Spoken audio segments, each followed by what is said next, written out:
Am Emma Hartley, 22, a nursing student at Ohio State University?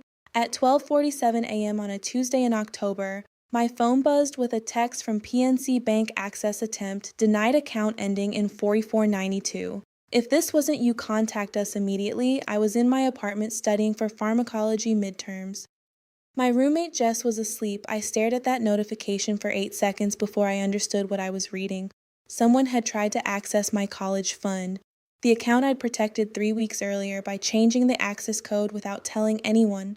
The account my mother had set up when I was 6, the account she'd been joint custodian on for 16 years, the account she didn't know I'd locked her out of on September 28th at 3:15 p.m. By morning, I would discover she'd tried 4 times that night, 4 failed password attempts between 12:43 a.m. and 109 a.m., all from her laptop. All while I was awake in an apartment 14 miles away. I didn't call her. I didn't text back. I screenshot the notification, opened my laptop, and logged into the account management portal. What I found there would lead me to hire a lawyer, file a police report, and cut contact with my mother for 18 months. But before we go there, please take a moment to like this video and subscribe to Echo of Justice Stories. Tell me in the comments what time it is where you are and whether you've ever had to protect money from family. Your story might help someone else. Now let me take you back to September 4th, 3 weeks before that midnight text, to the day I started to suspect. My mom picked me up at noon for my 22nd birthday lunch. She was driving the white Lexus RX shed bought in July. Used, she said, $38,000, certified pre-owned. I'd been surprised. My parents weren't poor, but they weren't Lexus money. Dad worked IT at Nationwide Insurance. Mom was a part-time medical transcriptionist from home, combined income maybe $11,000 a year in Columbus, Ohio. Still, I didn't ask. I climbed in. The leather smelled new. We went to Hyde Park Prime Steakhouse in Upper Arlington, white tablecloths, 60 entrees. She ordered the filet medium rare. I got the salmon. Mom, this is really nice. You're 22, sweetheart. You deserve it. She slid an envelope across the table. Happy birthday, Emma. Inside was a Visa gift card, 100, generous but normal. Thank you, Mom. She smiled, sipped her wine Cabernet, 18 a glass, then she said it. Emma, I need to ask you something about the college fund. My fork paused halfway to my mouth. I set it down. Okay? You know the account your grandma Helen set up when you were little? Yes, the custodial account. I've been using it for tuition, right? Well, I'm the custodian until you're 25. That's how Grandma set it up. I know, Mom. She folded her hands on the table. There was a new bracelet on her wrist, thin gold, delicate. I didn't recognize it. I need to borrow about $15,000, just temporarily, for some work on the house, the roof. I looked at her. I thought about the Lexus. I thought about the steakhouse. I thought about the gold bracelet. Mom, that account is for my tuition. I'm halfway through my degree. I know, honey.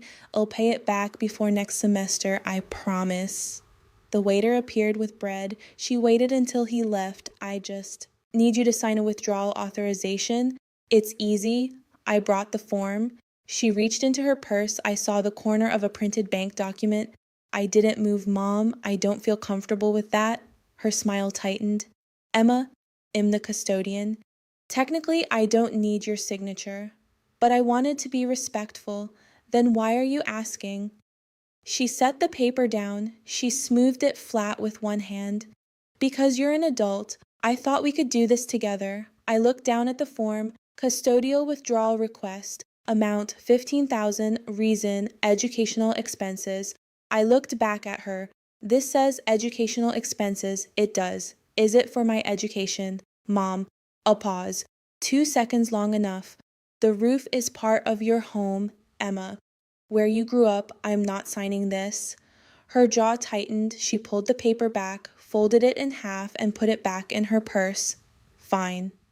We finished lunch in near silence. She paid with a credit card I didn't recognize, black metal heavy, when the waiter set it on the table.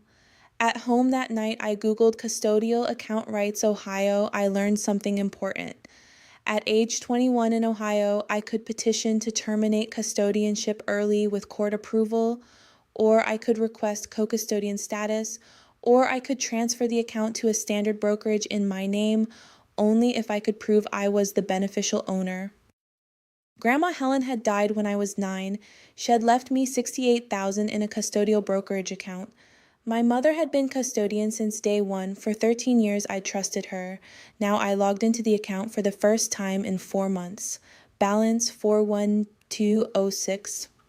18th. I pulled the transaction history. I went back 2 years. Withdrawals, 11 of them, $3,000 on March 14th, 2023. Reason education materials. $4,500 on June 2nd, 2023. Reason tuition payment, $2,200 on August 19th, 2023. Reason books and supplies. I opened my own bank records. I cross-checked March 14th. I had paid my own tuition that semester, already covered by financial aid and my campus job. June 2nd, summer break, I wasn't enrolled. August 19th, I'd bought my books on Amazon for $487. I had the receipts. My hands were shaking, not from anger, from clarity. I added the withdrawals, $2,400 over 2 years. My college fund should have been worth $63,000. It was worth $41,000. My mother had taken $22,000.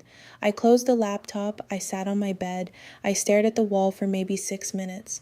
Then I called the one person I knew I could trust. Aunt Carol picked up on the second ring. Emma, hi, sweetie. Aunt Carol, I need to ask you something. It's about Mom. A pause. Okay, did Grandma Helen's will say anything specific about the college fund? Like, was it only for my education? Yes. Specifically, I have a copy of the trust document she filed. It says for the sole educational benefit of Emma Louise Hartley, why I told her all of it, the lunch, the withdrawal request, the transaction history, the $22,000. Carol was quiet for a long time. Emma, I need you to listen carefully. Okay, your mother came to me in July. She asked to borrow $1,000. I said no. She told me she was having money trouble. I asked why. She wouldn't say. I waited. 2 weeks later, I saw her Instagram. New car, new furniture.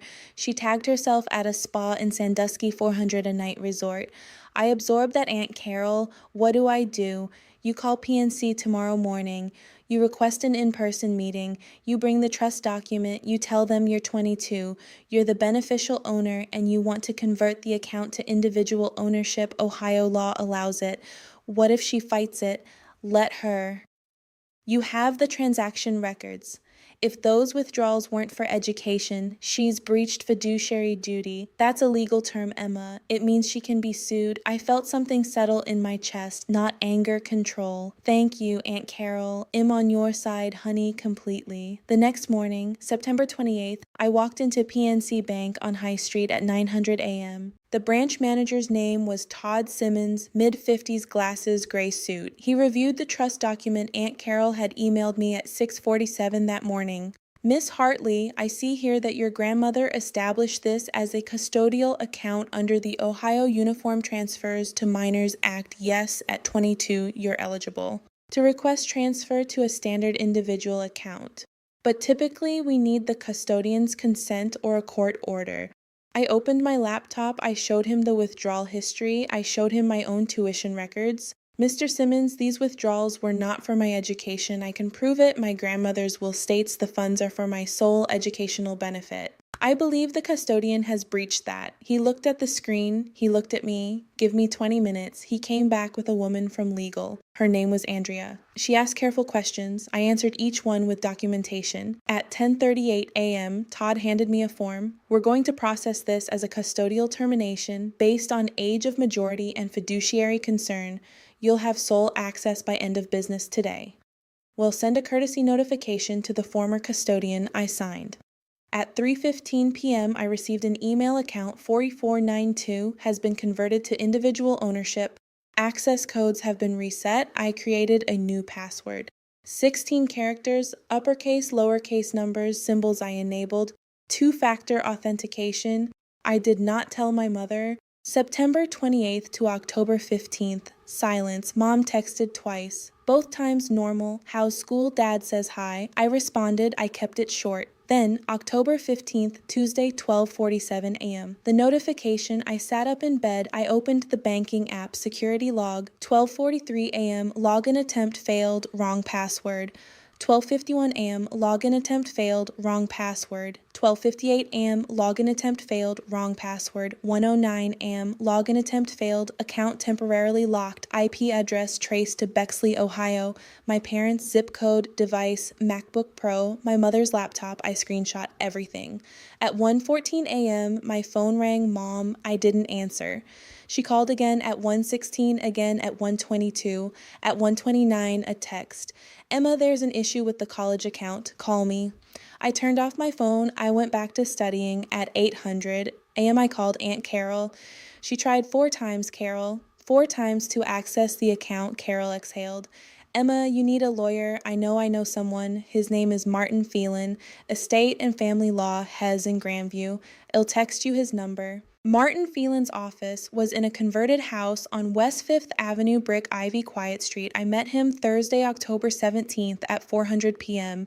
He reviewed everything, the trust document, the withdrawal history, the screenshots from the midnight login attempts. Emma, this is clean. Your mother had fiduciary duty as custodian. These withdrawals appear to be self-dealing. The midnight access attempts suggest intent to deplete before you could intervene. What do I do? You have 2 options. 1, demand repayment in writing. Give her 30 days. If she doesn't pay, file civil suit for breach of fiduciary duty. And 2, file a police report now. Financial exploitation of a trust beneficiary. Let the prosecutor decide if it's criminal. I sat with that, Martin. What would you do if this were your daughter? I'd file the report. Then I'd send a demand letter, cover both bases. Okay, he drafted the demand letter that afternoon. 3 pages, 22,400, owed 30 days to repay. Account of withdrawals attached. I signed it.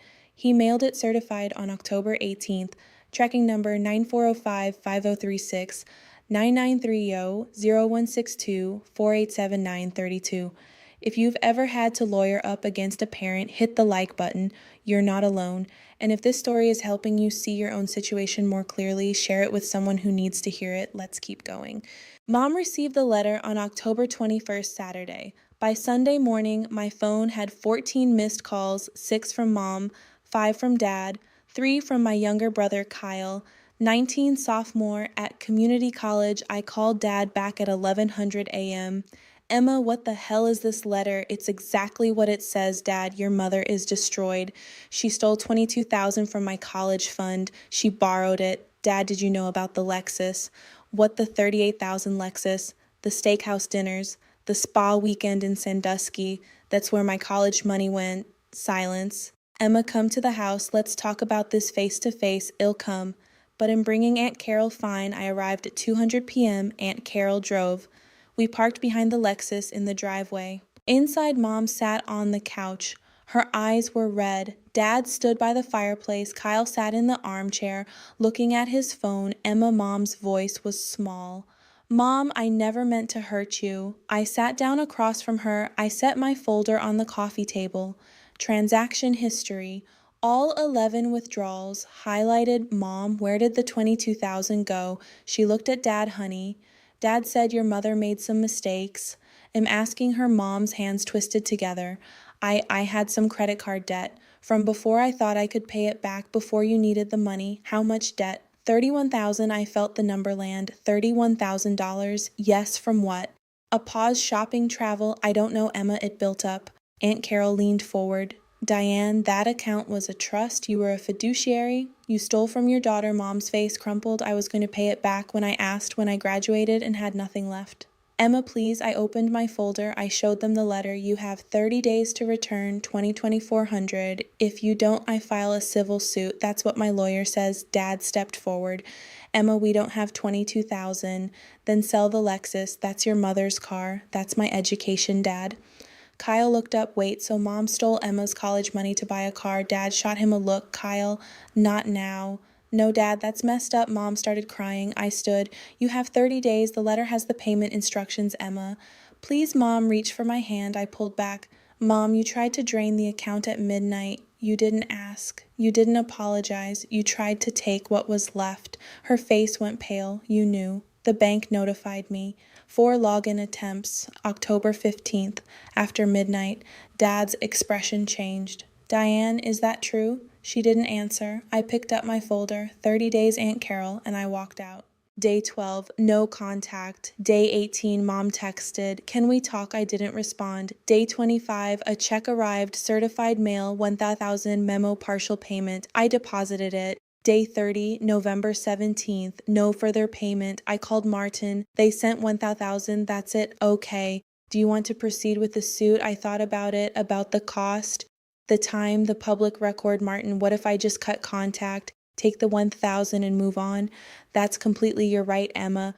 Will she come after me? For what? She has no claim. The account is yours. She's in the wrong. Okay, then I'm done. I never filed the lawsuit. I never spoke to my mother for 18 months. I graduated in May 2025, Bachelor of Science in Nursing 3.7 GPA. The remaining $51,000 in my college fund paid for my last 2 years, my NCLEX exam prep, and my first month's rent in a 1-bedroom in German Village. I started working at Riverside Methodist Hospital in June, night shift ICU, $34.50 an hour. Aunt Carol threw me a graduation party, small 12 people, Dad came. Kyle came, Mom wasn't invited. At the party, Dad pulled me aside. "Emma, I'm sorry." "For what? Specifically for not seeing it? For not protecting you?" I looked at him. "Dad, you're still married to her, I know. Then you made your choice." He nodded. He didn't argue. Kyle hugged me on his way out. "I'm proud of you, Em." "Thanks, Kyle." Mom sold the Lexus in December. She paid me another $8,000 total, recovered $18,000 of the $22,000. I never asked for the rest. In March 2026, she sent a letter, handwritten 4 pages. She apologized. She said she'd started therapy. She said she understood if I never forgave her. I read it twice. I put it in a drawer. I didn't respond. Maybe someday, maybe not. What I know now is this paper protects you when people want a trust document, a transaction record, a lawyer's letter, a changed password. These aren't just details, they're armor. My grandmother left me $68,000 because she wanted me to have an education. My mother took $22,000 because she wanted a Lexus. One of those things was love. The other was theft. I know which one I'm building my life on. If this story stayed with you, do me a favor. Send it to one person who's protecting something money boundaries, peace from family who doesn't respect it. Hit subscribe for more stories from Echo of Justice Stories. We tell the truth about what happens when you choose yourself over silence, and tell me in the comments, have you ever had to lock someone out of your own account? What gave you the courage? I'll see you in the next one.